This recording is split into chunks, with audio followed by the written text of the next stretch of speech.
अरे यार बेईमानी से जीता है तो ज्यादा ना बोलो। मालूम है कितने बड़े तीरंदाज हो। बेईमान हो, बेईमान हो, बेईमान हो, बेईमान हो।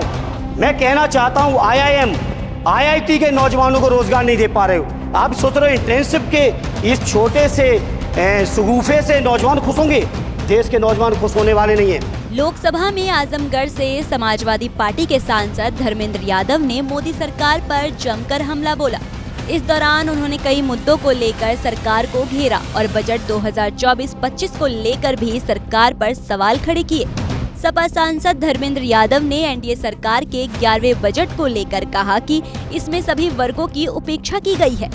इसके साथ ही सदन में सपा सांसद धर्मेंद्र यादव ने बीजेपी को खरी सुनाई। आप इधर अरे यार बेईमानी से जीता है तो ज्यादा ना बोलो। मालूम है कितने बड़े तीरंदाज हो। इधर बेईमान हो, बेईमान हो, बेईमान हो, बेईमान हो, बेईमान हो।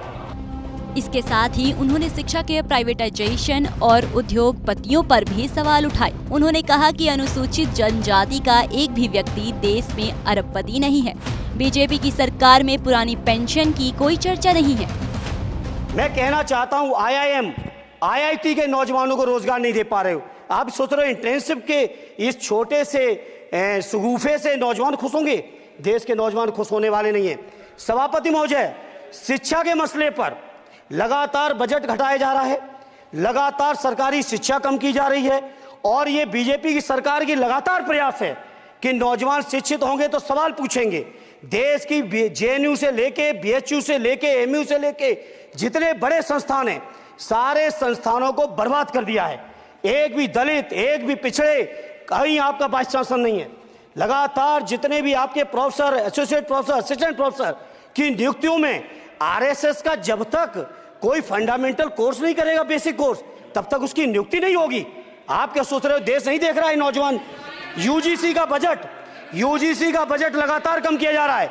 मेरा खुला आरोप है इस सरकार पर कि ये सरकार शिक्षा को प्राइवेट करके, शिक्षा को मुट्ठी भर उद्योगपतियों के हाथों में देके, शिक्षा को चुनिंदा लोगों के हाथ में देके, देश के 140 करोड़, जिसमें मैं समझता हूँ 90% लोग गरीब हैं, उन गरीबों के हाथों से शिक्षा को छीनने का ये जो आपकी सरकार षड्यंत्र कर रही है, इसके लिए हम लोग इस मौके पे विरोध करते हैं।